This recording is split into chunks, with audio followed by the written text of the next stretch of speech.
औलाद मुजद्दिद जमान पिस्सा हुजूर किबला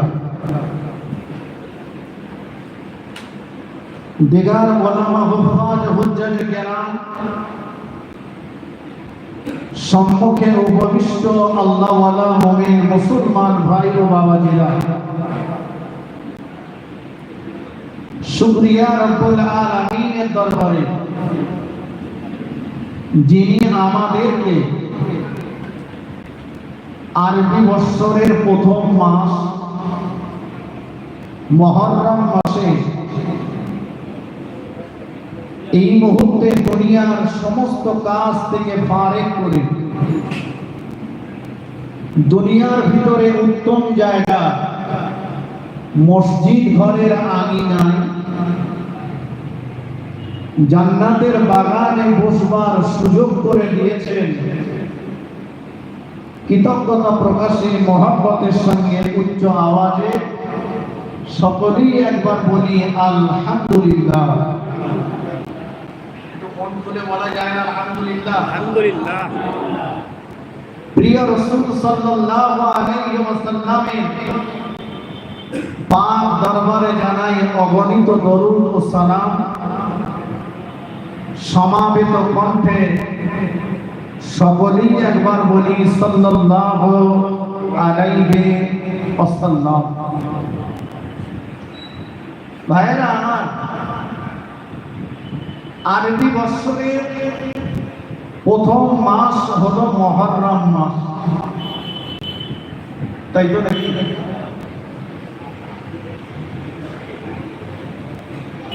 রাসূল পাক সাল্লাল্লাহু আলাইহি ওয়াসাল্লাম বলেছেন, শাহরুল্লাহিল মুহররম,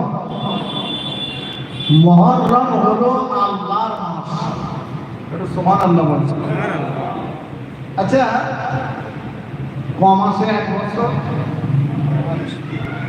12 মাস, তো রাসূল বলেছেন মুহররম হলো আল্লাহর মাস, বাকি মাসগুলো কার? কথা বলে, বাকি মাসগুলোও তো আল্লাহ। যেমন খানায়ে কাবা শরীফকে বলা হয় বাইতুল্লাহ। বাইতুল্লাহ মানে আল্লাহর ঘর। বাইতুল্লাহ মানে আল্লাহর ঘর। ভাই ওয়াজ বোঝার জিনিস। বাইতুল্লাহ মানে আল্লাহর ঘর। আর আপনাদের এই বাড়িগড়ি মসজিদটা কার ঘর? আল্লাহর ঘর। তো ওটাকে খাস করে বাইতুল্লাহ বলা হচ্ছে কেন? পৃথিবীতে যত আল্লাহর ঘর আছে সব ঘরের চাইতে শ্রেষ্ঠ, সব ঘরের চাইতে উত্তম, মর্যাদার দিক থেকে যে ঘরটাকে মহান আল্লাহ পছন্দ করেন, এই জন্যই সেই ঘরটাকে খাস করে বলা হয়েছে বাইতুল্লাহ। এটা হলো আল্লাহর ঘর। জোরে সোরে বলুন সুবহানাল্লাহ। তো 12টা মাস সবই আল্লাহর মাস, কিন্তু শাহরুল্লাহিল মুহররম, এই মুহররমকে খাস করে রাসূল বলেছেন।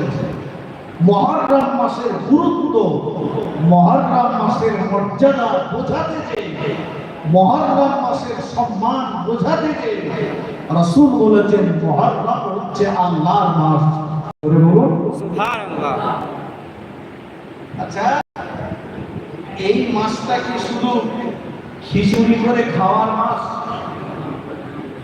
শরবত বিলি করার মাস, লাঠি খেলার মাস, তাজিয়া তোলার মাস, পিকনিক করবার মাস?